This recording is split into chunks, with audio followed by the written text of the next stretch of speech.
جو لوگ کہتے ہیں نا پیسہ خوشیاں نہیں خرید سکتا، بکواس کرتے ہیں یہ لوگ۔ ایسا جو ہے نا وہ بہت ساری خوشیاں خرید سکتا ہے۔ لوگوں، تم کو زیادہ سے زیادہ مال سمیٹنے کی خواہش نے غفلت میں ڈالے رکھا، یہاں تک کہ تم نے قبریں جا دیکھیں۔ دیکھو تمہیں عنقریب معلوم ہو جائے گا، پھر دیکھو تمہیں عنقریب معلوم ہو جائے گا۔ دیکھو اگر تم جانتے یعنی یقینی علم رکھتے تو غفلت میں نہ پڑتے۔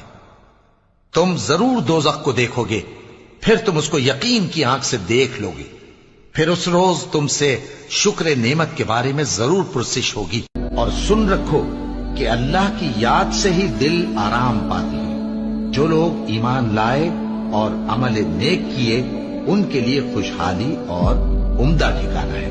اور اگر شیطان کی طرف سے تمہارے دل میں کسی طرح کا وسوسہ پیدا ہو تو اللہ سے پناہ مانگو، بے شک وہ سننے والا ہے، سب کچھ جاننے والا ہے۔ لوگوں کو ان کی خواہشوں کی چیزیں یعنی عورتیں اور بیٹے اور سونے اور چاندی کے بڑے بڑے ڈھیر اور نشان لگے ہوئے گھوڑے اور مویشی اور کھیتی بڑی زینت دار معلوم ہوتی ہیں، مگر یہ سب دنیا ہی کی زندگی کے سامان ہیں اور اللہ کے پاس بہت اچھا ٹھکانہ ہے۔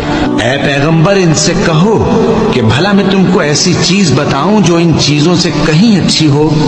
سنو، جو لوگ پرہیزگار ہیں ان کے لیے اللہ کے ہاں باغات بہشت ہیں جن کے نیچے نہریں بہ رہی ہیں، ان میں وہ ہمیشہ رہیں گے، اور پاکیزہ بیویاں ہیں، اور سب سے بڑھ کر اللہ کی خوشنودی، اور اللہ اپنے سب بندوں کو دیکھ رہا ہے۔